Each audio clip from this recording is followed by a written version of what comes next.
Welcome back, Sports Card Culture Podcast number 31. Who's they playing this week? So 31, let's reverse those numbers and go 13. Wait, what? And let's talk about how many mustard belts Joey Chestnut has. This is one of the greatest weeks in sports history. So I'm going to go. I'll give you the keys. You can lock up. I don't want to talk about this. We have literally we have the GOAT of GOATs who's going to be on display this weekend. John, I was talking about this with some buddies last night, and they were arguing that Joey Chestnut's not an athlete. And I said, you know how athletic Joey Chestnut is? Every human being on earth eats food, and he can out-eat all of them.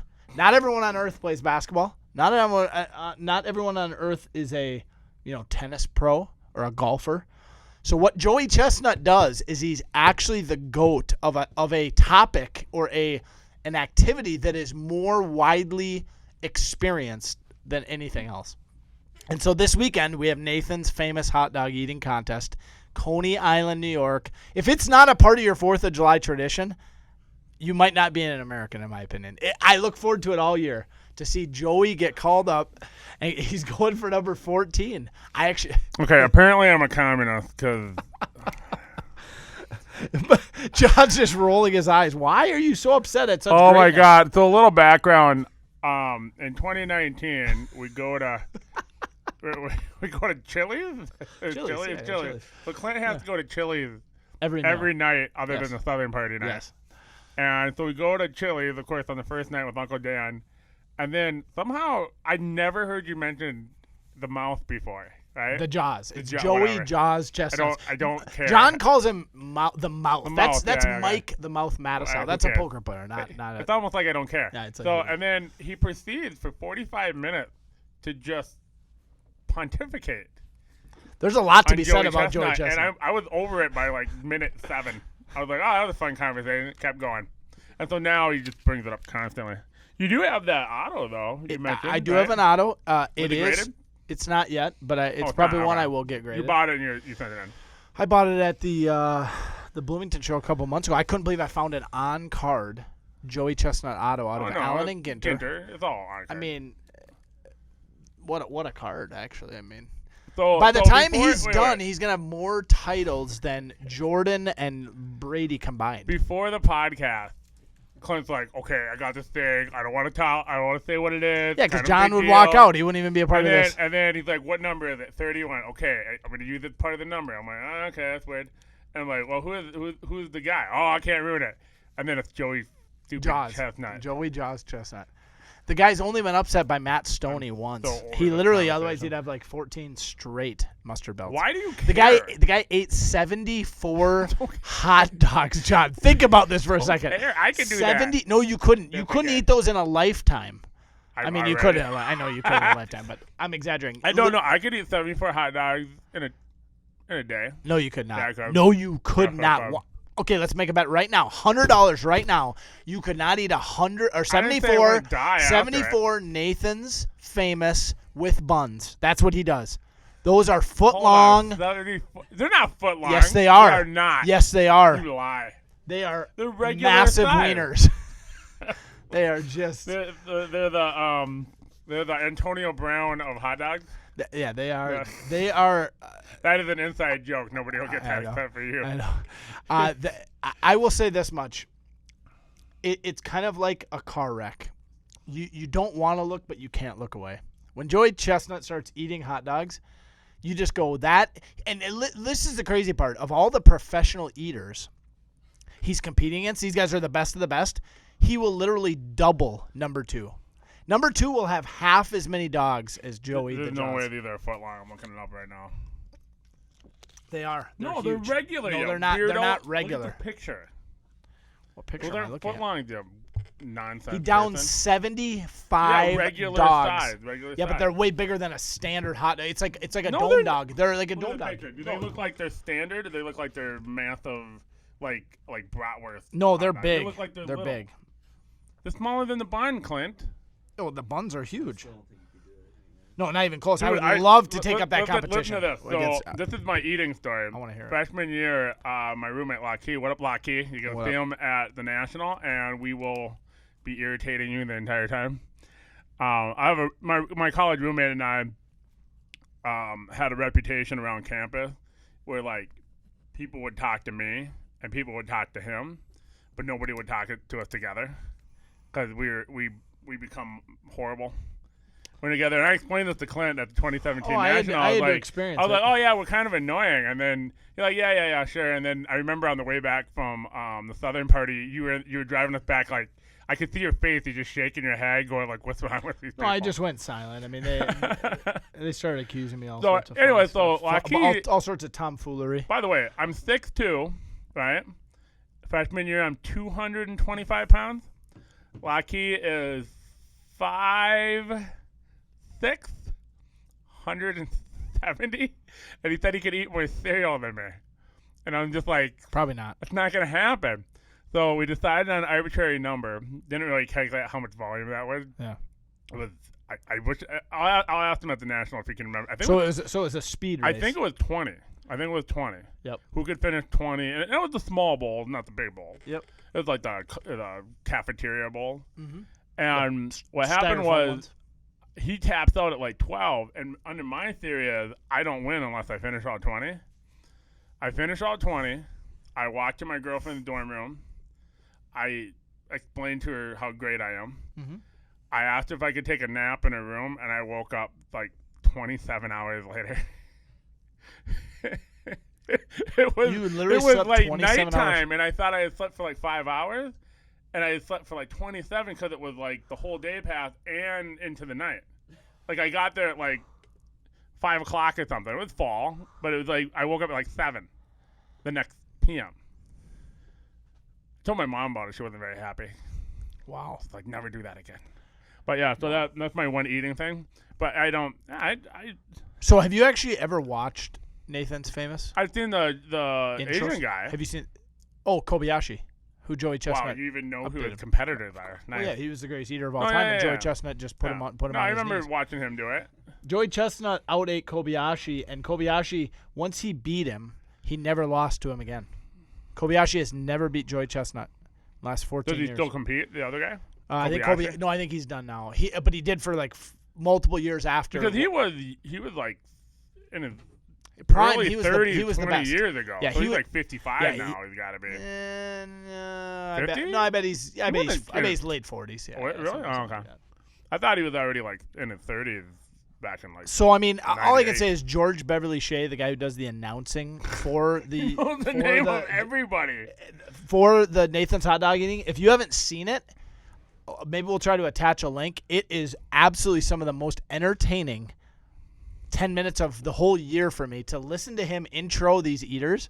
Oh, you showed me that. That is pretty good. He's super creative. It's super funny. And to be honest, Pat McAfee, he does that. Yeah. He does those crazy. This, to me, you may think it's funny, but it's actually a bucket list item for me. To go to New York, to Coney Island for the 4th of July for all that is just American, dude. Hot dogs and fireworks. And no, don't get me wrong. It's one of the most American things that we do. Like, one of the things I heard about America, this is a stand-up comedian's joke, when he's like, yeah, America, like, the reason why the French hate us so much is that the French care a lot about food, right? Yeah.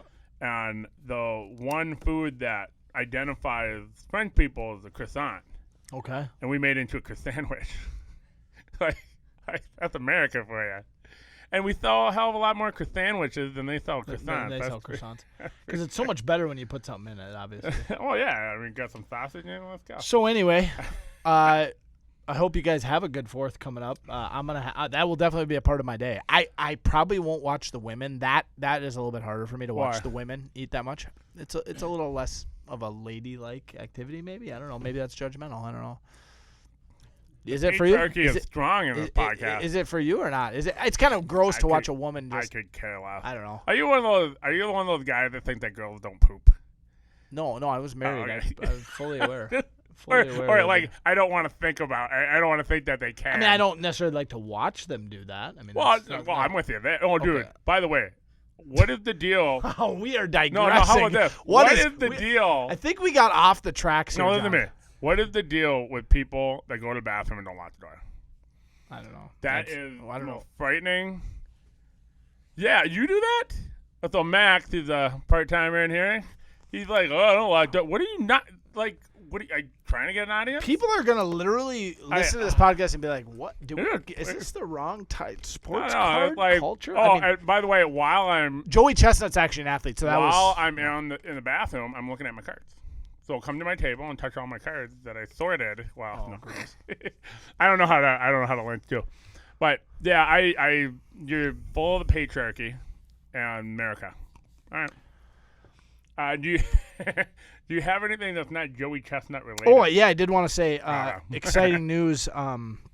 So I grew up in Cambridge, which is about a half hour, 40 minutes north of us here. We're in Columbia Heights, for those of you guys listening that you don't even know where we're at. Columbia Heights would be on the border of Minneapolis, like, I don't know, literally. Northern suburb. A girl, 18 years old, Grace McCollum, from Isanti, went to Cambridge. Born in Cambridge. Cambridge and Isanti are the same high school, so she went to my high school, but she's quite a bit younger. Made the Olympic gymnastics team. Very cool. And the trials were this weekend. Talking about that, there's only 4 on the team. There's only 4 on the team. So, I mean, pretty huge deal for a whole bunch of people from our hometown who a bunch of girls I know from high school were either coaches, worked with her, have known her since she was 5 or 6. So a bunch of them I saw on Facebook, everyone was posting they were at the trials, which were this last weekend. Cambridge is one of those cities that you don't know about it unless you're from the state. Yeah. But it's not a tiny town. It's a real, legit it's like 10,000 place, right? But it's very much like a small town. Yeah, it's very small much it could be like 1,000 people, and you'd be like, oh, yeah, okay. And the crazy part is this year we were 1 point in wrestling away from having a second Olympian.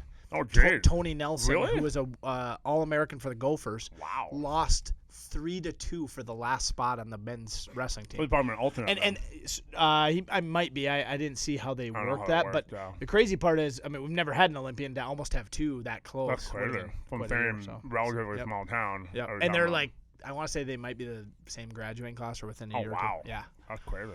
So anyway, that's awesome. I'm excited for the Olympics. I'm excited for her. Obviously, I don't know her personally at all, but it's cool. Do you watch the Olympics pretty heavily when it's on? I watch track and field. I'll watch most of the sprinting. I'll watch basketball, and I'll watch gymnastics. Or I'll be honest, during the Olympics, when I go home, it's always on, in the background. Whether I'm actually it's diving. I watched it a lot when I was a kid because there was nothing else to turn it to. Yep. And so I watched a lot of gymnastics and that kind of stuff. But the last 4, I turn it off. I'm not an Olympic guy. I will absolutely watch. I'll watch basketball. The men's 100 meter. I'll watch the finals. No. To see the best sprinters in the world. For sure, I'll watch that. It'll never be a U.S. guy who's. I'll watch women's gymnastics. I don't know why it's better than men's. It's for some reason. Yeah. Well, it seemed like they're better. Some of the best memories of the Olympic memories are gymnastics related, right? Carrie Strug being injured, and yeah, for sure. I think there's something about because the men's gymnastics, and I told you my brother was a gymnast in high school. It's one of those few sports where a demonstration of power doesn't translate as well. It's more about fluidity. Yep. Like doing the floor exercise. Creativity. If you can do a triple flip, that's cool. Both the men and the women can do that, but the women are going to do it more fluidly, and it actually looks better, not worse, which is the opposite of every other sport known to man. Maybe. Well, and did you know Topps is coming out with an Olympic? This is all connected to sports cars. So there's that Olympic product coming out here in a little bit, and I didn't get it. I mean, I would guess Simone Biles autos are going to go for thousands. Her right now, her stuff. If you've even watched in the past couple months, some guys were telling me they've really taken off because I think 4 years ago they did a product. Yeah. And then she's been in a couple other ones, and so.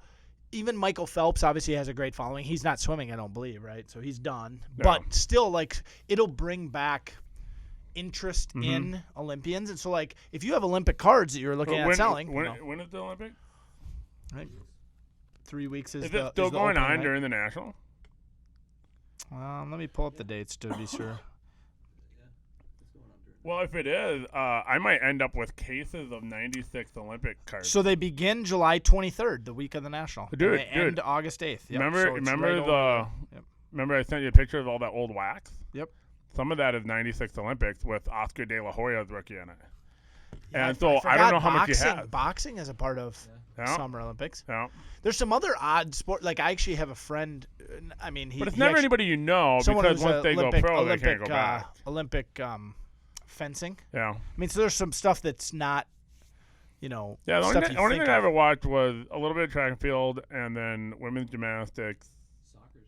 And then if it was on. Yeah, soccer will be good. Yeah, but World Cup's better than World Cup is better than Olympics, but like for the U.S. to even win a game or two in the Olympics is a big deal, because they're huge underdogs. Basketball, they need to just win. Yeah. And I looked at the if roster. They don't win, I'll be like, I actually looked at the roster. I was actually very surprised. A couple of the guys that are on it. One is Kevin Love. Let's talk about that. Let's talk about that. Like Kevin Love. So did you hear But where's Zion? What's going on here? When I saw that, I was like, oh, that's silly, right? And I'm like, Kevin Love's a stupid pick. Yeah. All the news the next couple of days, even yesterday I was saying this, was that the Olympic Committee were racist because they didn't want an all-black team, and that's why they picked Kevin Love, because there's some underbelly of racism going on. Thoughts? Kevin Love's on the team because the powers that be can't have a team that doesn't have at least one white person. He's on the team, first of all, because a whole bunch of guys turned it down. Steph Curry turned it down. Because, I think a lot of these guys are either working through injuries or, Or they're worth $800 million, and they're not going to and I saw James Harden is on there. I'm like, dude, the guy could barely run in the last game. Like, is he really going to play in the Olympics? So that to me was kind of a – now Durant is playing. Yeah. They have plenty – you could take a second team and probably win the silver. The U.S. could take two teams, one being their better team. And who's the good team? Spain? Australia has been pretty good recently. I'm trying to think, who's Luka playing for? I mean, there's going to be a couple teams that obviously – is he Lithuania or Serbia? There's going to be some of these European teams with some of these young guys that are, the Bogdanovich guys. But wait, I don't know who they're all playing for. What do you think? Do you think that there's a cabal of evil white people who said, well, we got to at least have Jordan Love or have the token white guy, Kevin Love on there? Well, I'll be honest, they had a token white guy on the dream team. Christian Laettner was the white guy. Well, here's the thing. Jeremy Grant's on the team. Drew Holiday's on the team. That's fine. Those guys are good enough. But that's what I'm saying. I mean, if they're on the team, I still think Kevin Love, they should be able to find somebody else better. Way better. Yeah. And so, I'm thinking of dozens of big guys, like Karl Anthony Towns. But here's the other thing. I can think of, 10 other white guys. Right. I can think of white guys that are better too. I mean, you could put JJ Redick on there. I was tons of JJ Redick over Love all day. I mean, that's not a problem. But that's why it's a weird pick. I just thought it was so strange. It was like there's a cabal of evil white people that can't have an all black team. I don't think that's a thing. Yeah. Canada might have an okay team. Yeah, Canada's gonna be okay. Wiggins and those guys. Oh yeah. And they got some. Corey, well, if you can get 3 NBA players on your starting lineup and then a couple guys who are just real good. Yep. You can give them a run for the money, especially because LeBron's not on there and Giannis isn't on there. Yeah, so I mean, and then nobody in the playoffs is going to be on there. Yeah. It's funny because it's almost the extremes of Booker. Like if the U.S. doesn't win the gold in basketball, it's such a huge disappointment, which is similar to like Canada in hockey. Yeah. If they don't win the gold, it's literally men's gold, or it's a failure for a year for the entire country for the Olympics for Canada. Like that's all they care about in the Winter Olympics. So I haven't even looked to see. Remember '92 Dream Team won, where if they didn't beat them 40. Yeah, it was like what? It had to be you got to spot us 40 and then you got. You're like, how is this a 27-point win only? What happened? It would be. It almost would be nice and it only would work in basketball if you would rate the team. Mm-hmm. And then literally give them a head start, like a handicap, and then a handicap like golf, and just go, okay, who's going to win this game? Right. That would be kind of a fun watch. I actually went back a couple years ago and watched the entire Dream Team season. Yeah. And just every minute. I watched all the games they played in the Olympics. It was 4 games or whatever. Oh, was it? Well, they played some qualifying. They played I didn't watch those. I just watched the actual the 4 games. Okay. And it's actually amazing to watch because how often do you get to see Jordan play with Bird? Yeah. Magic. I mean, just like what is going on? Shaq Like, maintains that Dream Team 2 would have beat Dream Team 1. I literally saw that today. He said it many times, but I saw it again today. I mean, Jordan's still on there, so I don't know. I mean, I'm trying to think of some of the Magic's matchups. old, Bird's old. Yep. That Thomas. No, he wasn't on there. No, if he even was on there, he would have been old. Like a lot of these guys were legacy picks. Barkley was kind of old. Yeah. 92. No, he wouldn't have been that old. Wait, you know who wasn't on the Dream Team? Shaq. Hakeem. Right? It was David Robinson, Ewing, Leitner. Yeah, Leitner. Wow, that's Shaq should have been on. And then you had Drexler, Mullen, Barkley, Jordan, Bird, Stockton, Malone, and Magic Johnson. I think that's 10 players. No, that cabal, they needed Chris Mullen on that team. That's for sure. Chris Mullen and Leitner. Yeah, they had to have 2. Now it's just 1. I'm sorry, I can't give this. But you know what's so funny is honestly when you watch that, Chris Mullen comes off the bench. I swear, in 3 games he played, he didn't miss a shot. Like these guys just none of them missed. It's like if I'm taking a shot, I'm making it. Like, in 1992, Chris Mullen was legit. He was unbelievable. I mean, he was first ballot Hall of Fame. Dream Team 2 is Derek. Okay, Derek Coleman's on there, so that's no good. No, they don't win. Joe Dumars, Kevin Johnson, Larry Johnson, Sean Kemp, Dan Marley, Reggie Miller, Morning, Shaq, Mark Price, Steve Smith, Dominique Wilkins. Oh, Jordan's not on there? No chance. Jordan's not on there. Are you kidding me? Shaq, what are you smoking? Even though I take Shaq in an all-time draft over Jordan, I'm going to say Dream Team 1 beats Dream Team 2. You take Shaq over... Yes. Do you know what the goal of the game of basketball is? To actually be able to shoot the ball and make it? How often can Shaq make to shoot the ball? He just places it in the basket. Yeah, but they could with 3 guys biting it. No, they could double him now and force the ball to his hand. Double. If all he got was doubles, he would average 45 a game. They tripled. And they punched him in the face every time he got into the paint. But keep in mind, do you remember what they did to him at the end of games? They put him on the free throw line. They put him at the free throw line, and he lost games for them all the time. So, like, your whole thing about Shaq is like, yeah, he's the most dominant center. 2 finals MVPs, that's all. You know. But he can't make free throws, and he can't hit clutch jumpers. If they need a 3-point basket, Shaq's not your guy. Why is the 2-point jumper more important than the 2-point dunk? Because you can actually create space to get that. He has to. Here's what Shaq can't do. Shaq does not bring the ball up the court. He can't create the way Jordan creates. He creates the tension in the paint. So then the shooters. But who's he dependent on giving him the ball? But that's what I'm saying. Someone else. The shooters have nobody guarding. Yeah, but he can't create offense like Jordan created for himself. Like Jordan doesn't need. You're qualifying quite a bit. No, I'm not. I'm not at all. It's not even close, John. By the way, John, I want to poll 100,000 basketball fans. You're going to be in the 1%. I'm not saying Shaq is better than Jordan. That's not what I'm saying. I'm saying if I'm going to create a team, I'm taking Shaq. No, not even close. I'm taking the guy who won all the time. I'm taking the guy who allowed Kobe to win some rings. That's what I'm saying. Okay. That's what I'm saying. All right. So I want to go. By the way, let's just comment on this Milwaukee-Atlanta game.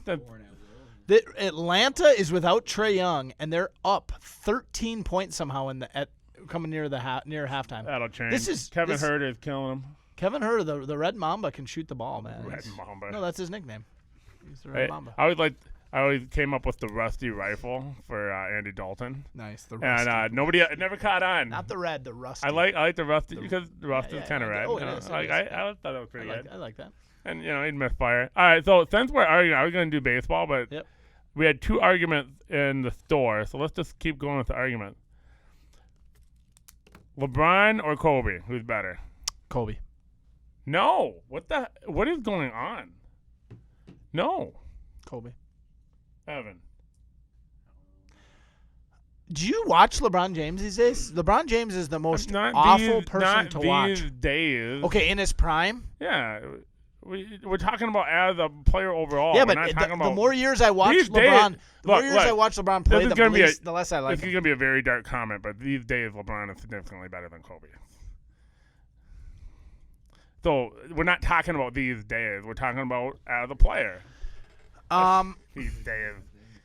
They're different players. I mean, here's what you don't understand. Who you're taking Kobe on a team over LeBron? I think so. Kobe. I'll say this much: Kobe is one of the most underrated defenders. Like for a superstar, the guy was absolutely an elite defensive player. He was first team all NBA defensively more than LeBron. I think he might have been the defensive player of the year before. Let me just talk a little bit about he's not as good a passer. I take Kobe on defense. That's Kobe doesn't pass, so I mean that's, and LeBron does literally. But LeBron overpasses, so it's like he doesn't take over. Well, LeBron's a lot like Kevin Garnett, where he looks to keep the entire team involved. Where Kobe's like, why would I pass it to him? He sucks. Kobe's like, I'll just score 82. And it's like, well, yeah, I scored 82 on 90 shots. He was a 9-time all-defensive first team. Think about that for a second. 9-time all-defensive first team. Not second team. I mean, it's hard to part of it is who else do I have on the team? You know what I'm saying? If I have Kevin Durant, I'm taking Kobe. Yeah, but if I you got to argue Kevin, it in a vacuum. Because I don't need Durant and LeBron on the court at the same time. They play the same position. We're just arguing in a vacuum. In a vacuum. Like in a vacuum, who do you pick? Now you got your choice. You got the pick. Comes down to Jordan and Kobe. You're going Kobe. I mean, they both came out of high school. They both played about the same amount of years. So, like, let's say LeBron had gone to high school or gone to college for 4 years. I'd say Kobe because his career was longer because of, you know what I mean? So it's like there's some of those dynamics. Makes them good to compare. Yeah, they have very similar paths. But I mean, doesn't LeBron destroy him in rebounds? Yeah, and assists, and it's not like he's a poor scorer. He's nowhere near the score Kobe was. No, that's what I'm saying though. Yeah. If he's dominating them two of the category, then he's better slouch. Defensively. I mean, yeah. LeBron, but here's the problem. What do you count his whining to the refs? Well, no, I like antics. Believe me, my status on LeBron has slid quite a bit in the last. Yeah, I mean it's painful to watch him. But I'm still. I mean, it seems so obvious that LeBron is still Kobe is better than Kobe. Kobe was had a better killer instinct as far as like taking over. I feel like by himself, like. Which isn't always what you need by himself. But he had that Jordan-esque, like, you know who's getting the shot at the end of the game. There's no question. Whereas LeBron regularly gets I don't know. I remember Steve Kerr hitting a shot. I'm talking about Kobe. No, you said like Jordan. Robert Ory. He said like Jordan. Jordan would pass off the ball. He didn't win every game winner. No, he had. I think Kobe would almost have to shoot. I mean, did there a play? No, Kobe had Kobe dropped off. Robert Ory hit. Which one is that? Robert Ory hit a couple game winners for him. For the Lakers. Is it like a finals? Yeah, finals game winner. Yeah, Robert. They call him Big Shot Rob for a reason. The guy shot some. There's a big push to put him in the Hall of Fame because of the titles and stuff. Contribution to championship teams. Yeah, I mean the guy just won. The guy would just I would argue he would look at every year. He'd go, what team's gonna win? At the team I'm winning. Yeah, did he have 6 or how many did he have? I think he has 6. Robert Ory won 7 titles. So here's the question. Big Shot Rob. All right, let's bring this back to cards. 11th overall pick. Wow. Let's bring this back to cards. But his career points are 7 points per game. No, fair enough. But he's got 7 rings. Is there ever going to be a market for Robert Ory? If people just start talking about him more like that, is there and what card would that be? It would have to be precious. No. Because what is 93, 94? So it would be a first day. What's that? What card would be Robert Ory's best card? His best card is the draft, where they have he was drafted right behind. Was he same year as Shaq? Right, 92. Yeah. No. Anthony Hardaway. No, 92. He was the 11th overall pick. So he was the same year as Shaq. And so do you remember the NBA hoops where it's the draft redemption? Shaq's 1, Leitner's 2, and it's got the number in the corner. And there's no first day that year. There's no first day in 92, 93? No first day. So 93, 94. I haven't seen a Shaq first day. I mean, his top's gold would be his like. Okay, that would there's no first day because Shaq doesn't have one. Yeah, he doesn't have one. Yeah. So yeah, it would be top's gold. So buy up. He doesn't have a beam team. Do you not buy up like 10 Robert Ory, like really in good condition gold cards for like $15 and just be like, all right, just in case?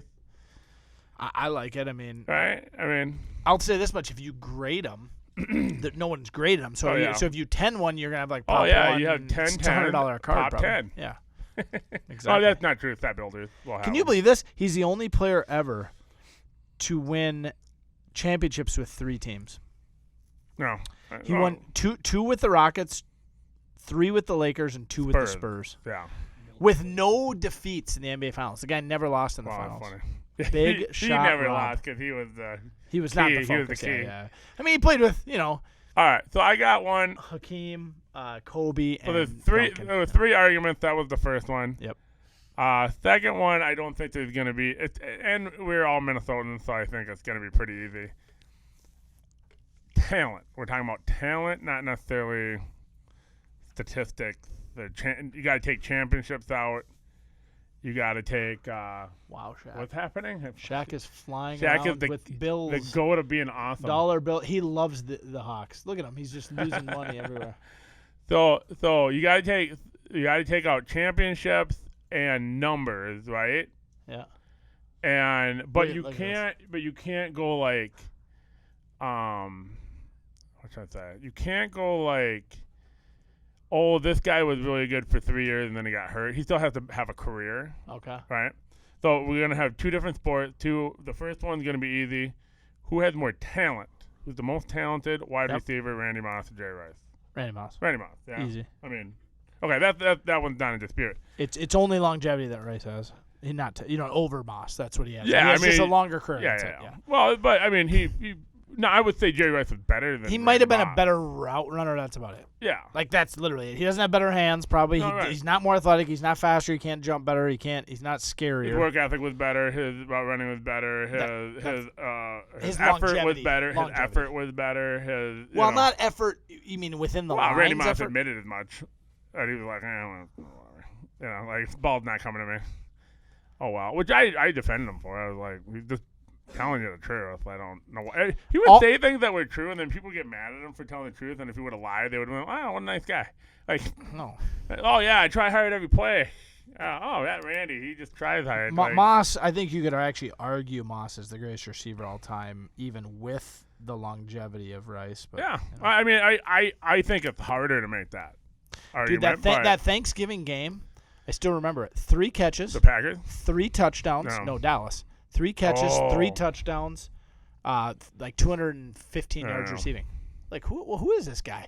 Catches 3 balls, takes them all to the house. And, like, one of them, he, like, stutter-stepped along the sideline. Do you remember that? And just outran the guy? Mm-hmm. The guy's like, I'm taking a good angle. He outran him? Yeah, I remember that play.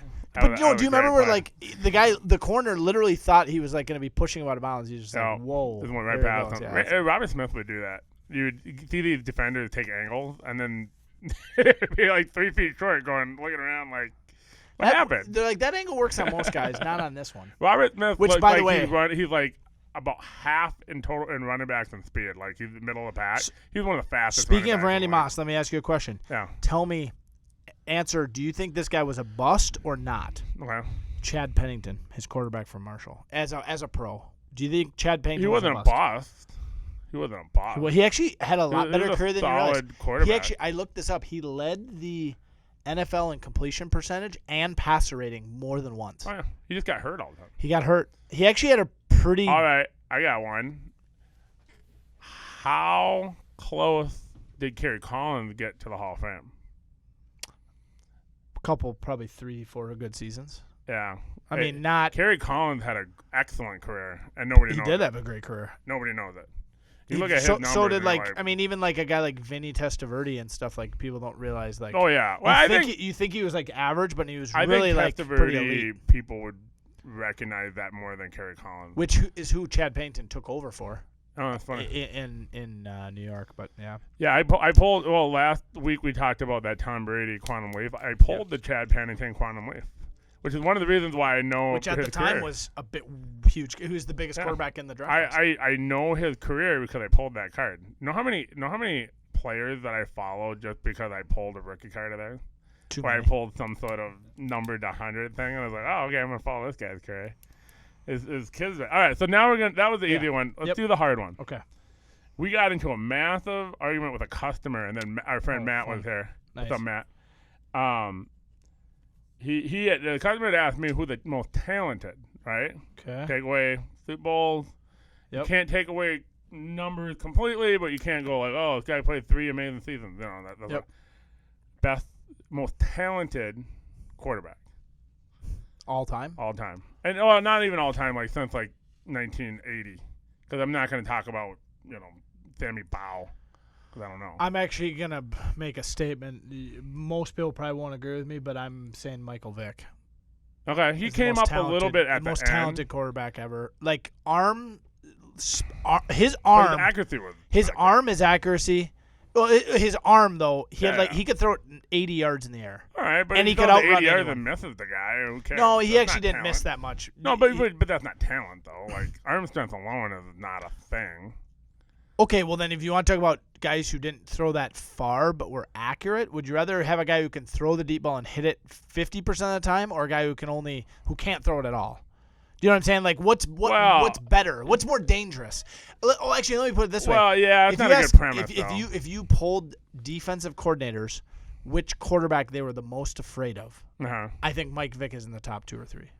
Okay, his claim was John Elway, and mine was always Dan Marino. Dan Marino, yeah, I'd say Dan Marino. Dan Marino's top 5. I think Brett Favre actually. Brett Favre. I brought Brett Favre later. And Peyton didn't have talent. Peyton didn't have the talent that Favre had. Like Favre had the talent of. Well, let's understand what talent is. Talent is just brains, physical capability, reading defenses. Well, Manning's the greatest ever to do that. Athletic ability. Maybe Brady. Put everything together. Yeah. Notice somebody we haven't mentioned. Who's that? Mr. Tom Brady. Mr. Tom Brady is not the most talented quarterback. Tom Brady's the smartest quarterback maybe ever. Maybe, but I bet we can come up with. I got 1, 2, 3, 4, 5, 6 names and we haven't even come up with Brady. Yeah, I mean, I think Mahomes. And the only other Mahomes give him a few more years. Yeah, he had mentioned Mahomes. I said I don't even want to talk about Mahomes because, again, if he blew out his knee tomorrow, he wouldn't be in the conversation. Right. So it's 1, 2, 3, 4, 5, 6, and Tom Brady hasn't even. So, but here's the thing: if I was going to talk best quarterback, I'm going Vic over. Oh no, right? We're not talking about that. Yeah, we're talking about talent. So talent. So talent is an interesting thing. Like a lot of these quarterbacks we're talking about didn't have the help around them. And they didn't have this. You know what I mean? They didn't have like Aaron Rodgers is a very talented quarterback. Mm-hmm. Rodgers, but he also has a lot of baggage, like mentally, Yeah. and like just his personality that makes him, I think, less likable than Favre. I think Favre is more likable in Green Bay. You know what's funny about Aaron Rodgers was I started listening to McAfee, and Rodgers comes on the show once a week. Yep. And obviously I hate Aaron Rodgers. Yeah. He can go do things. Right. And so he starts going to McAfee, and I start going, I don't know, maybe I still hate him, but like maybe he's not such a bad person. Yeah. And then so I watch a few episodes, and then I start thinking that, and then we get a few more episodes, and I'm like, I hate this guy. This guy's a jerk. He kind of, I don't know what his deal is. He's a prima donna. Weird. He's very like narcissistic. I feel like it's all about him. Yeah, I think he's not a team guy. He's not a humble guy. He also isn't the like what Favre had. I think he gets his feelings hurt really easily. Very sensitive. Yeah, like a guy like Barkley is like, I don't care what you think about me. Like, well, and think about Brett Favre. Like the guy was unbelievably durable. Like played just Iron Man. You know, so like there's something to be said about talent being you just keep showing up. The funny thing about Brett Favre though is one of his best X factors was his creativity on the field. Like I'm gonna spin, double move, duck under, shovel pass, and then but his biggest problem was creativity because then he'd shovel pass and would get picked off too. The gunslinger mentality, you loved it and hated it because you lived and died by it. Like it was versus Peyton Manning wasn't that way, but he also he didn't pose the upside that Favre had as far as making. But he had plays. less downside, right? So you can argue talent both ways. I mean, I'm not arguing Peyton Manning in my top 5 most talented. I'm not putting him above Favre. What's your top 3? Pure talent at quarterback. Talent.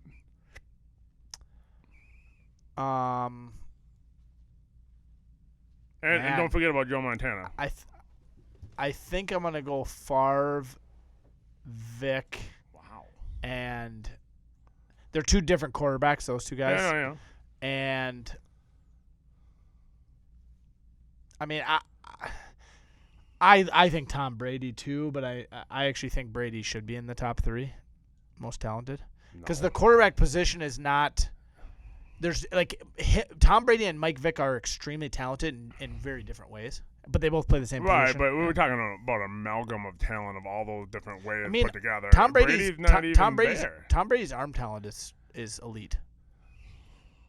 Not just like so you got Jamarcus Brady Russell. at Like 3? You got Favre. This is not a list that I thought would come out of it. I mean, I think Rodgers has some pieces to him that are like up there, but like we said, the off the field stuff kind of goes. How much do you put on that? What kind of a guy? Actually, in the locker room, maybe instead of Brady, I do put Marino in there at 3. I think Marino is the best quarterback in football for about 6 years, probably, as far as just the kind of the face maybe of the NFL. Longer than that. Because again, we're not factoring in what team you were on and what championship you won. Yeah, because he obviously. Marino's one. I don't think Elway's there. Marino's one for me, and as sad as I think I go Marino, Manning, and then sadly Favre's on my list. It makes me feel dirty. It does. I won't tell anyone. I mean, you got number 1. But he came and played for us afterwards, so I can remember. I still hated him. I already told you that story. Like I finally decided to root for him in like the fourth quarter of the championship game, and then he threw a pick because. God doesn't like me. Yeah, obviously. I held strong the whole year. By the way, my brother posted the other day he got for some gift, Father's Day or something, a book on all the Minnesota sports heartbreaks. Oh yeah. And it's just got them laid out. What is that number? Like, you don't even know how many. Even before we were born, like how bad Minnesota runs when it comes to. Here's how bad it is. That 09 game. Yeah. I don't know if it breaks top 10. No, there's way worse. You know what? You know what was actually one of them was actually my dad played in this game in the College World Series. No. They lost. They were up 7-4 going into the bottom of the 7th because I think they played 7 innings. Inning? Yep, last inning, and they gave up like a fluke error. Was that with Mahler and Winfield? Nope. So just Winfield. Mahler was, I think, would have been a freshman 2 years later. Okay. So this was like my dad's freshman season, and they lost, and they were huge favorites. Winfield was still the player of the tournament on a losing team. I've never heard that story. 1974. Yeah. Well, college baseball. I mean, it was the last time they were in the College World Series, I think, and they were in the Final Four, and it was to go to the championship game, I believe. Yeah, it was a real. I know John Anderson had some big teams in the 90s. So yeah. They might have been in the tournament, but not fun the series. Story. John Anderson was actually the player manager when my dad was there. So it was like his. Oh, really? So he was the guy that like. Did he take over right away, or did he do some other stuff and come back? No, he was always around, but he didn't take over the head job for a while. So Dick Siebert, my dad actually played under Dick Siebert, and then it was George Thomas, who played for years with like the Red Sox, and he was like a utility guy. Played in the pros. And I think he only coached 4 years. So it basically went Siebert, George Thomas, and then I think John Anderson, and then he's been there since. So obviously he's actually surpassed Siebert. So my name is John Anderson, and people always in my whole life they're like, I know somebody with your name. I'm like, yeah, obviously. But because so many. But the craziest thing though is I've never met another John Anderson. Never actually met. Like I know about the hockey player, I know about the coach, I know about the country singer. Yep. But I've never met another. And my name's John. What's the last name? Anderson. Oh, mine too. That's never happened. Are you Jonathan? No, I'm John. Just John. Okay. No. I wonder if. But that's weird. Everybody else has met another one. I've never met another one. Very strange. You meet other Johns more than I meet. And nobody in the Anderson family likes us, so if there's another John in the family, I wouldn't know who you are.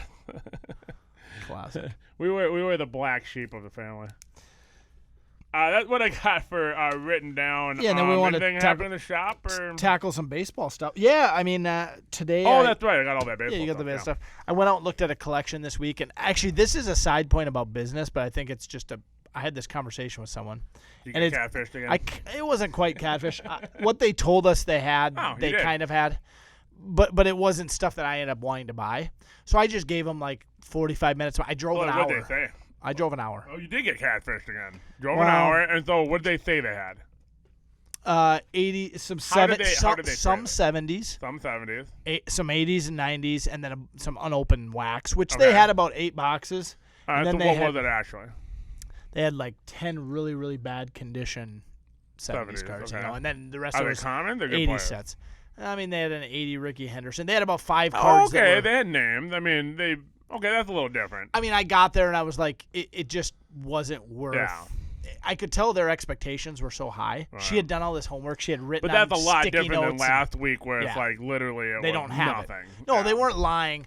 They were just, I think. But that PSA for Ricky is not. They looked up and saw a $40,000 10 and thought they had, at least be an 8. But when I left there, I gave him my opinion. I gave him what I thought was the valuation, how I would go about selling it. I've done that. And somebody told me afterwards, they're like, man, most people would be like complaining about that. I'm like, my life is way too short to like, what.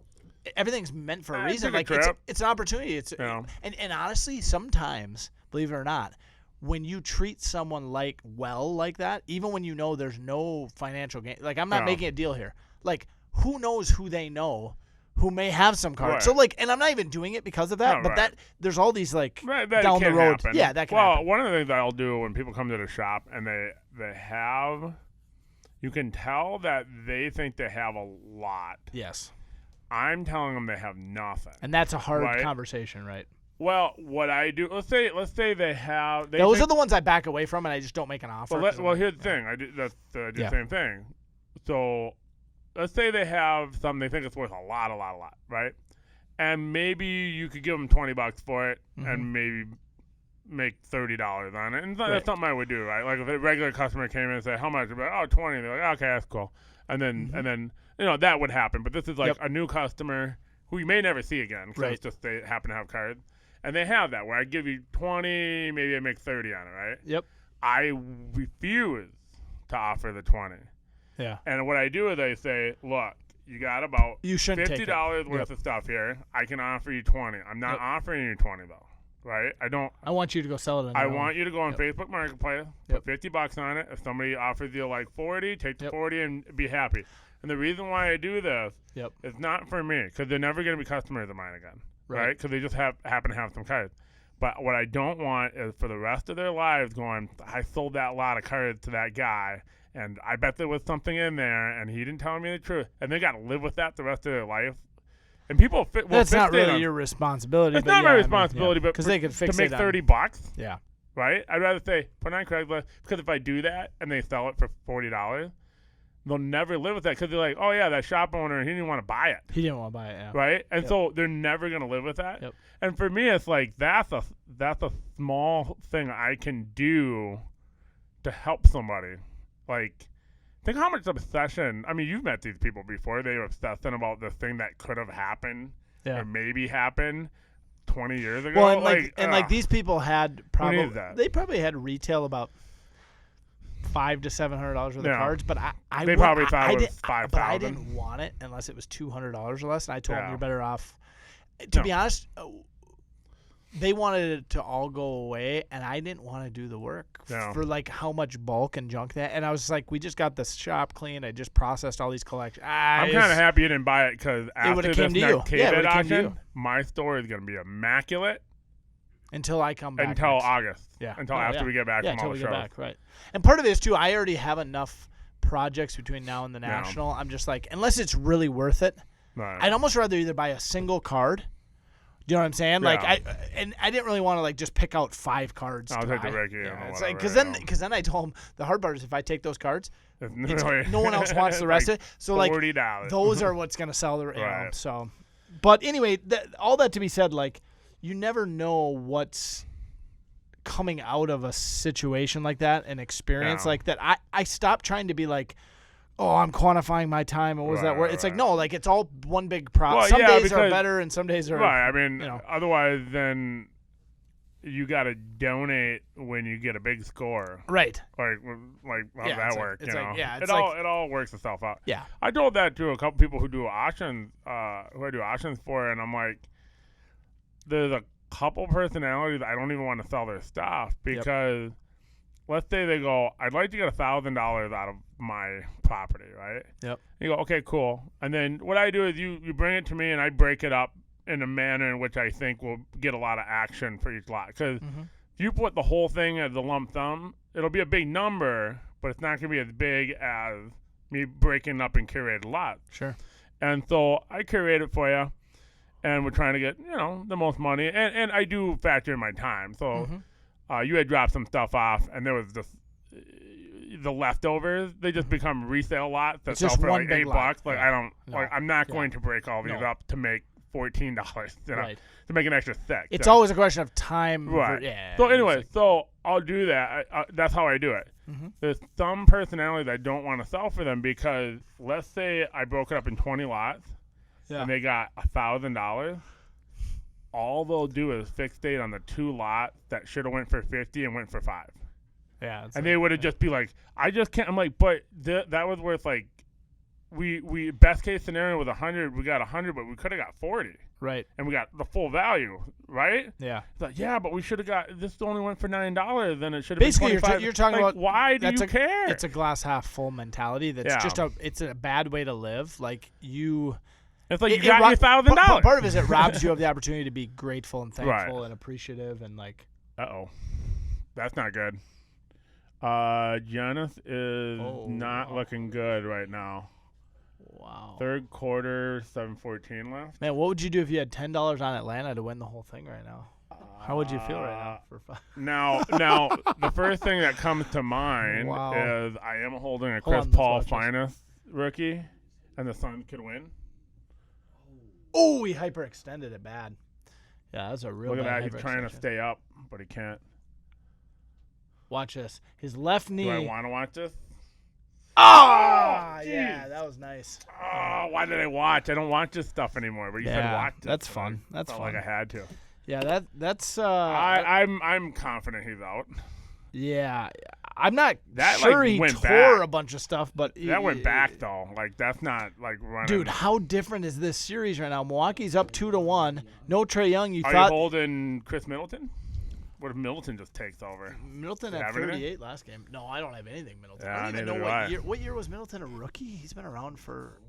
Yeah, he's been around forever. Guy. Yeah, Chris Middleton's a unique one. He's such a late bloomer, really. So I forgot to send that Chris Paul, or I didn't forget. Like PSA shut down on the Chris Paul finest refractor rookie I have. Yeah. On the set. Yeah. So if the Suns win it all, I wouldn't have gotten it back yet, and I can. I'd sell it I'm raw rooting for right the now. Suns. That's what I'm saying. I'm rooting for the Suns. By the way, let me say this. This is a practical insight to what we're doing right now. Right now, we're actually auctioning. I know you're judging me, Evan. I'm auctioning cards of all the stars of the teams that are playing. And once the finals hit, literally I'll go through and clean out. Like if the Suns make it, I won't have a single Suns card listed that I don't just liquidate. Because like you don't get many opportunities within the sports calendar year to get that immediate penetration. Yeah. It's like we talked about with Uncle Dan on Twitter, the fact that he can just now liquidate. Right. Like this is the window of like I'm not going to bank on them being this dynasty. Or, you know what I mean? There's no reason for me to hold DeAndre Ayton. It's like I'm just going to sell him now. And if he ends up doing better, it's like, okay, whatever. No, Ayton might be a guy who hasn't spiked up really high. Might be the exception of that role. I just liquidated. I just sold. But you're taking it from a very much a formulaic. Wow. Okay, yeah, formula. You got a formula that year, then you just sticking to it. So then, because once you make an exception for Ayton, you got to make an exception next year and the year after. Or you're going to be wrong more than you're right. Yeah. He's walking. I mean, that's his brother too. I mean, he's not immobile. But you understand Klay Thompson walked after he tore his ACL. He came back out and shot free throws. Yeah, I mean everybody shot. Guys tore Achilles and like walk. Oh yeah, I mean, I tore my ACL and you could. Oh no, I've heard that before. Where they say that you tore it when you were like 13, you didn't realize it, and then it healed wrong or whatever. That's right. But also like understand it's the stabilizing muscle. It's not like his knee is dislocated or anything. I mean, it could have popped out. So it's more like him cutting is the problem, not. It's weakness of the ligaments and all that. Yeah, I mean, it doesn't look good for this game for sure. So they could tie it today.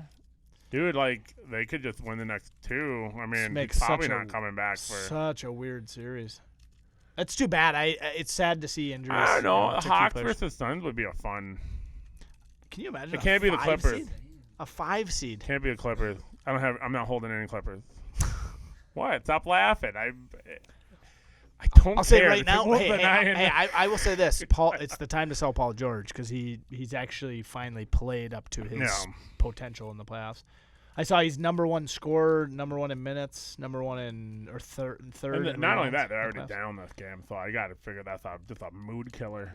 That's a big buzzkill for them. Either though, Middleton just goes nuts. Who is contacting me? Oh, I got a nice little development. We'll do a live status. So last week I was 100-something followers away from 1,000 on TikTok. 9. I'm 9 away. I'm very proud of my accomplishment. Let me check. See if I got anybody in the last 2. I'm still 9. Come on, guys. I just need 9 more. Like, seriously. Just do it. All right, so I'm going to talk about some baseball. Yeah. All right, so this is what I did. We're always going through market movers and stuff, and we're not trying to find like, hey, LeBron James sells. Like, no, it's like I got that. Yeah, where's the diamond in the rough? Giannis, like, whatever. So, so I wanted to look up. I want to give you 5 names in baseball. All right. I actually did some research. I'm very proud of myself. Nice. So first of all, Kyle Schwarber is raking. Yeah. Right? He had a home run today, too. Number 25. 2? Heck yeah. No, one of the reasons why he's on my radar, too, is he's on your I fantasy. picked him up on fantasy when he was 24% owned. Big shock. Because I'm awesome, right? Good judge of talent. So now he's got, 26 home runs. Right. So the last 7 days, 345 with 6 home runs or 8 home runs. And probably 370, 2014 Bowman Chrome PSA 10 non-auto, $50. Right? Yep.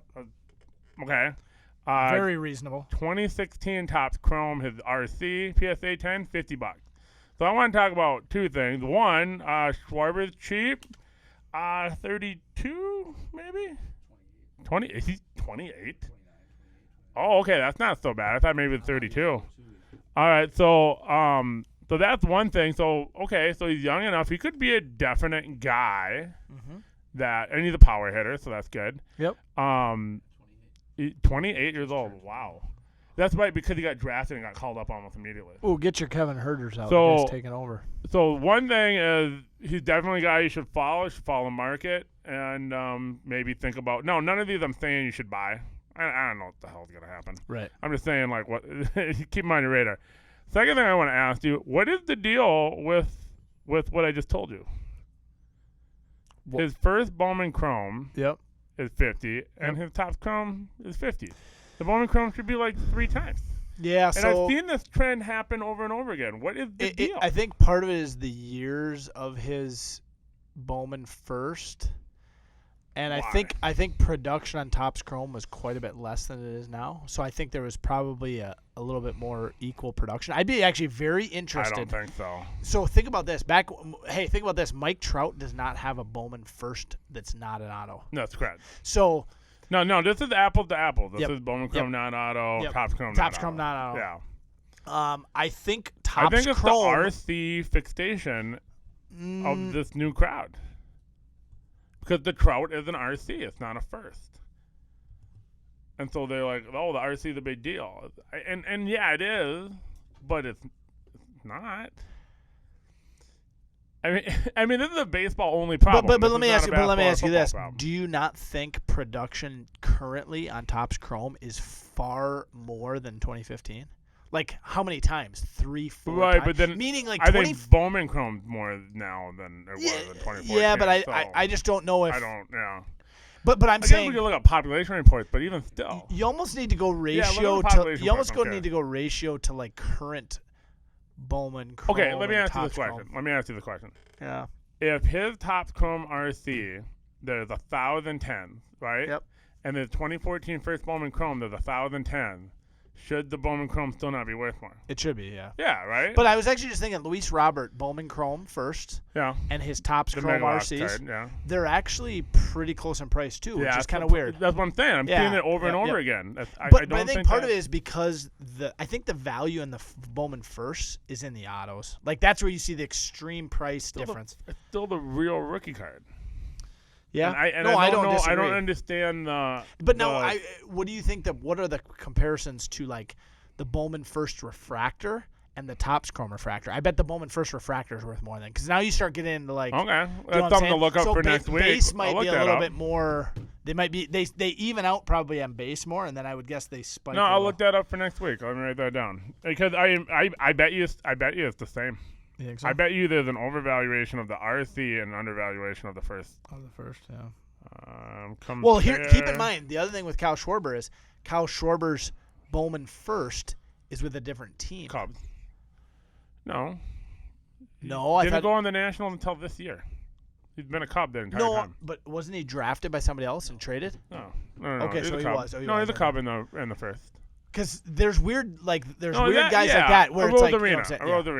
Or you even could make that or argument. even Tatis. Tatis is with the White Sox on his first, which it's kind of weird. Like, and same guy. If that was the case, sure.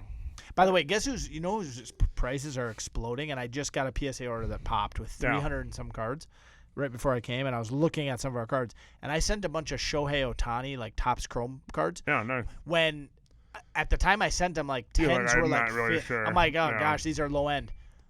A base Topps Chrome Ohtani 10 right now is like $350. Yeah. They were $50 prior. By to the way, year. if this was 1996, and Ohtani was in the league right now, that card would be $4,000. Like, they're Matt and I were talking a lot. Well, so Matt's real pessimistic on baseball. He's like, baseball's a dying sport and it's dying in the hobby. I'm like, I was like, well, dying, right? And but I wasn't supposed to talk about this. Nice. But whoops, I just thought of that. So anyway, so he was saying that. What was the point? Ohtani. So he's not wrong. Like baseball was a way bigger deal in the '90s. Way bigger deal. Baseball was the epicenter of cards. Thing, right? And so the Ohtani would have been like penetrating a heck of a lot bigger. You know. 287 Bowman 10. Okay. Or graded period, and 192 Topps Chrome. It's actually. How many Bowman Chrome? 287. 192 Topps. 287, 192. All right. Well, maybe that's what it is. It's just a population thing. And so that is saying that the Bowman Chrome's worth more. But since there are more, it's an easier card to grade for whatever reason. For whatever reason, the Topps Chrome's harder to 10. I don't know. That's weird. Yeah, that might be a thing. All right, so maybe that, but it keeps showing up. I'd be curious to see it on other cards where the pop report's closer. You know? All right, so the next name on the list is right now he's still 27% owned in fantasy, so he's super under radar. 318, 6 home runs. He doesn't hit a lot of home runs, doesn't steal a lot of bases. Who are we talking about? Steven Duggar, Giants. Giants, yeah. Hitting 333 in the position? last week. What is he? Outfield? I don't even know what position he plays.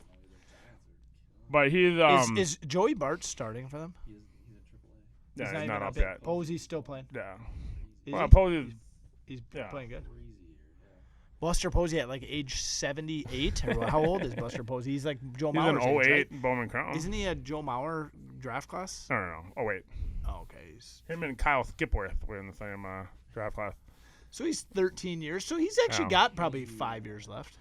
So Duggar, the guy, definitely a guy that.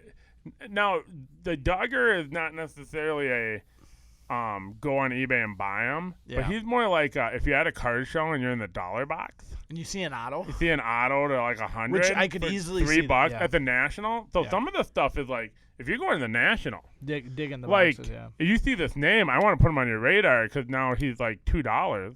Right. For something numbered to $199, it's okay, what? It's $2. Who cares, right? Yeah. So knowing the names is real important. So right now, his Bowman Chrome 17 auto PSA 10 is $50, and his Topps Chrome auto PSA 10 is $50. Wow. Right. So it happens again. The next guy. Hold on. I want to interject here. Posey's back. Posey's 328. Posey's hitting 328. 68 OPS with 12 home runs. Wow. Now, how often is he playing catcher? Wow. But they're 51 and 27. Wow. I don't know what's happening. So the next guy, Whit Merrifield. So now I remember I was talking about understated guy. Whit's good. People know who he is and stuff. But I was wondering how cheap he was. Then as I was doing the research, I was like, oh, wait a second. Something I didn't realize. He's a 9th-round pick in 2010. He doesn't have a Bowman first, right? Makes sense. His only rookie card, except for like a minor league card and like a weird card, is his 2016 Heritage High number. That's really basically the only rookie card. And I didn't see any chromes. So did it have no chromes that year? So he doesn't have a first auto at it. He doesn't have a first auto. That's the other thing I want to say. His first autograph is in 2018. He doesn't have any autos before 2018.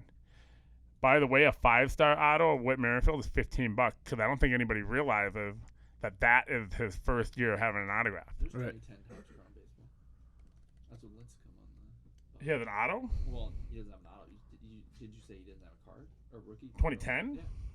He does? No, I'm asking. No, he doesn't. No, he doesn't. That's weird. No. Well, he's a 9th-round pick. I guess. So they got to make the decisions. I thought you were saying there was. I'm like, what did I do all this research for? Like, John, how wow, my research is heavily flawed. No, yeah, so he doesn't have – because I just went like 2010. The problem with Whit Merrifield is the team he plays for. Like, and the power to a lesser extent. But think about just like other than George Brett, there's not a single Royals player. No. Even Alex Gordon at his peak had the one Perez is selling. Perez is selling. No, he doesn't sell. No, he doesn't sell. He sells. Zach Greinke for like a week. So he's got 7 home runs so far, 21 stolen bases. He's more of a fantasy guy, 284. He is 32, which is why I think I got that mixed up. But yeah, like his only card is that Heritage. Do you realize he was on the front of the Beckett magazine last year? Do you remember it? Whit Merrifield. Oh. And it was basically like he had that hit streak, and it was also like, hey, there's actually a Royals player who's decent kind of thing. You know, I was like, hey. And then, so here's the thing. Like, again, on your radar, like, especially those 2018 autographs, those are his first autographs. And I'm not arguing, like, hey, you should invest in this guy for retirement. But, like, if he has 3. Yeah, put your entire portfolio on Whit Merrifield. But if he has 3 years where he's raking in his, short-term mid-30s stuff, and you can pick up his. And then the problem is, I would almost let me ask you this opinion. Who would you rather buy? Whit Merrifield, or like the hype of a Yankees prospect who you can sell before he even realizes his equity one way or the other? I think it's a different play, but the same. But do you know what I'm saying? Like it feels like Whit Merrifield, because like you said, his age is like it's almost like too late to the game. Yeah, I think that's definitely a factor. But again, at the National, I bet you can find 2018 5-star maybe for $7. Oh, I'd buy that for sure. Right? Yeah. And then you're like, okay, done. And sell for 20 or 25. Or just wait till the end of the year. You might be in the talk of the MVP race, you know. And so Whit Merrifield, not with Vlad Guerrero doing what he's doing, but. Hey, what's up, Damon? You got 2 boxes in here. You left. Next guy. Waterlogged boxes. Waterlogged boxes, yeah. Next player is Cedric Mullins. Orioles. I mean, I didn't realize how well he was playing. His home runs are in Gotti, which is why 315, 13 home runs, 14 stolen bases. So just I remember he was the person everyone was mad to get their autos. Yeah, he was. Yeah, he right. Was in every like, product. I can't believe this guy. Yeah. I didn't even look at when he was drafted, but it was probably poor. Yeah. Bowman Chrome. 2018 Bowman Chrome PSA 9 auto, $35 raw. I pulled my Mullins out 3 times thinking that the market has moved on him. It has not moved on him. Mm-hmm. I think Baltimore is the reason. But again, he's going to be sitting in those $2 boxes. For sure. So you can already make money on him at the card show because he's going to be just wasting away in those mixed boxes. Especially at the National. And I'm actually really surprised by how many stolen bases Whit Merrifield has. Like, I didn't realize he was as fast as he is. Like, number 2. Well, he might be, top? He's leading the league. He's leading the league, yeah. Oh, no, he's leading the league by 5. Yeah. The number 2 is Trey Turner, who's known to be a really fast runner. And then Tatis has got 16 as well, and then Acuna. By the way, as I look here... Now, the Tatis and Acuna thing, that's where the guy is all-world and he has stolen bases, and that makes you just be premium, cream of the crop type of card. Right. Which is, as I look right now at, home runs are like the litmus test of, like, flashiness, I would say. Yeah. Or it's the highlight reel, it's the dunk, it's the whatever. And if you look at the home run leaders, if I would to start... So Vlad Guerrero and Ohtani are tied. No. Then you have Schwarber. and then Tatis and Acuna. I mean, Schwarber might be leading by the end of the night. So when we started the season, Tatis and Acuna, everyone had on their radar. All three of those guys, though, I don't think anyone saw Schwarber for sure. No. Ohtani was I like, did. Everyone saw the potential. Like, he had the power. It was just a question of, yeah. like, he's putting together quite a season when it comes to, like, both sides. Right. And so let me ask you this, too. How do you feel like the Asian market drives? Do you feel? Here's my question. Maybe I'll word it this way: do you feel like baseball is still more popular in Asia than it is in the U.S.? I feel like it might be because they don't have the NFL, right? Because of just from a population standpoint, that can't be true. There's 350 million people in the United States. There's 145 in Japan. Yeah, but but China's got 1 billion. Yeah, but China doesn't care about baseball. They care about basketball. No, they care a little bit about baseball. Don't they? I don't think so. I mean, I know it's mainly Japan and Taiwan. Japan's right? driving that. And Taiwan. And Taiwan. Maybe in Korea. Yeah. So if you put all three of those Korea. together, I don't think North Korea is. Yeah, I don't think. Yeah, North Korea is like. I don't think they just got Dennis Rodman on his highlights on. Kim Jong-il or Kim Jong-un? Un's the son. Kim Jong-un's like, I love that Whit Merrifield. He's quite the runner. Nice. No, but those three countries put together, it's still not as big as the United States market. And from a purchasing power standpoint, they're not either. But there is a lot of money in the upper class in Asia. There's like, I think that I want to say the income discrepancy is wider than the U.S. Oh yeah, like absolutely. The rich people are rich. The rich people are way richer than and there's like not the as much class. mobility either. Yeah, there's not the middle class like there is in the U.S. So Cedric Mullins, another guy who can pull out of those boxes. Yeah. Super cheap. The dealer. Well, here's the thing, like, on both sides, right? Sometimes you can buy stuff from me cheap because I didn't know where to reprice it. Right. And sometimes you go, how come this is $12? Only going for $5? Same reason. I don't know everything I have in the store. I know. Yeah, I don't know how much has moved since I priced it last, and I will price it if someone's How interested. often do you get that where someone's like calling you out for a price and you're like, dude, I priced it 3 months ago. What do you want from me? You know what?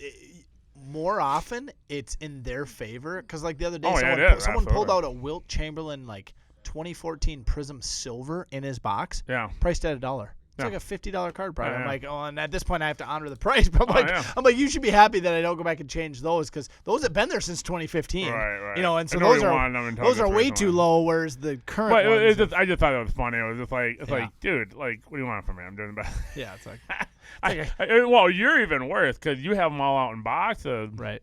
If I have eBay where if I make a sale, I can look at what else I have and go, I got to reprice some of them. Right. You're just you. How many cards do you think you have in your store?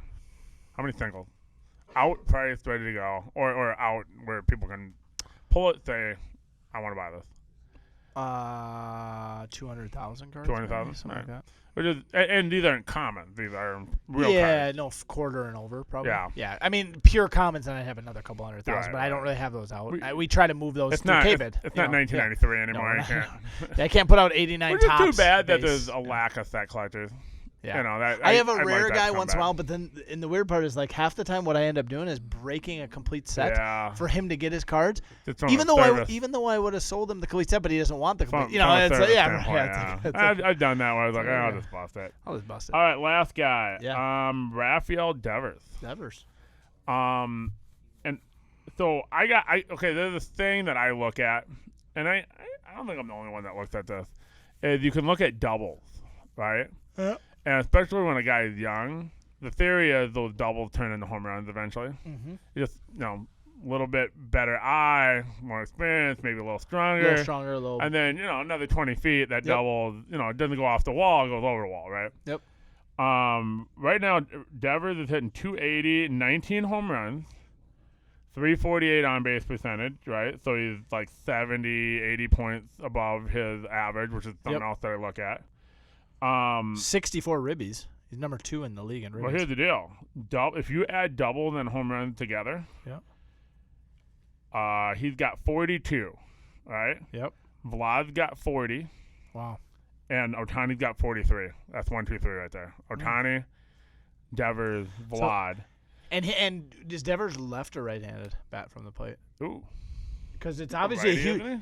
I was gonna say if he's a righty, he has all the doubles. The good monster. He's hit him off the wall. So right-handed hitters in Boston Is he lefty? Oh, okay. But I wonder if he hits the ball the opposite way off the wall. Because obviously, playing there, you can have. Now, sometimes you hit the ball off the wall at the Green Monster and it's only a single. Like Wade Boggs did that a lot. But that. Yeah, that but that was him. just. So I didn't write any pricing down for him, but his pricing isn't off the wall. You're not hearing about the Red Sox, even though they're in first place. And it's kind of weird on him. Do you feel like I think he could be a guy who's young, he's 24, that could literally balloon up in the market. Well, like, and that's a legit and balloon up, and you can hold for a while. To your point on hearing about the Sox, I think because we're not even to the All-Star break yet, I don't think people are quite giving teams their due for how well they're playing. You know what I mean? And until the playoffs are over. Start. And until the playoffs are over, nobody's going to care about baseball. Baseball gets its own window from the end of the finals until football training camp, where they have a month on their own, really, a month and a half, where it's the only highlight. I think you got to get to, like, almost the last game of preseason for it to really, like, for it to kind of go away. Like, the fantasy football draft. Yeah. Like, when you start drafting, like, the last week of August is when, like, football becomes now when no one even cares about baseball until the playoffs, right? Right. So the Nationals, a fun time for baseball. Baseball kind of kicks up in the Nationals, and then whoever just won the finals is always the big deal. Well, do we want to talk about your guy Wander? Came up, hit a home run his first. Hit a home run, and then decided never to hit anything ever for the rest of his life. I don't think that's gonna be true, but did he go hitless like first night? Now here's the thing. This is my favorite thing about baseball. If someone's like, "Well, he's 1 for 17," I go, "Yeah, but if he goes 3 for 3, he's gonna be hitting 250." You know, it's like I don't think my math weights out there, but baseball is one of those things where you can go like 7 for 9 after going 1 for 23, and then you're gonna raise your batting average over the last 25. So it's like for everybody who is complaining about Wander, it's like chill out. Not only that, Mike Trout got sent back down after he came up. Yeah. So I mean, not every trip up turns into like immediate raking, right? Right. Although the home run in the second at bat was pretty good. That happened. I listened to the playback of the last podcast, and it's like I was saying something very profound and serious. Obviously. And I'm like, Clint, it's whoa, you know. Evan showed me his phone. So the Wander, I'm still holding until National. Yeah. Now the hope is that he's hitting well and the fever around him. If not, I don't mind holding. I mean, the bummer for me is I just sent a bunch of I just got this order back, and I think I sent 20 Bo Bichette and 20 base Bowman Luis Roberts, and we tenned almost all of them. Yeah. And the Roberts at the time were like 100 and 10. Now they're at like 30. But part of it is I don't even know if we're going to sell many of them. You know, there's no reason to. Next year. Now, it is a Bowman paper card, and there's going to be a lot of those getting graded. So it's not a low pop. Well, here's the thing about a $30 card. How much lower is it going to go? No, it can't go lower because the grading fee. The grading fee alone will keep it at that. You know. So, which, by the way, really I didn't listen to this, but somebody told me at the shop today that Jeff Wilson interviewed Nat Turner this week. And it's really good. You didn't watch the thing, but I thought that he did that. Okay, I was going to watch it. Maybe we'll comment on that next episode. That may be a good idea. So we're going to be off next week for the 4th. Are we? I will. I'll be out of town. Oh, okay. Right. But thanks for making the plans with me, Clint. Yeah, you know, this is an unscripted conversation between the two local sports car owners. Man. So this is actually happening. All right, very cool. So, do you got anything left for this one? No, that's about it. All right, cool. So we'll have a 1 week.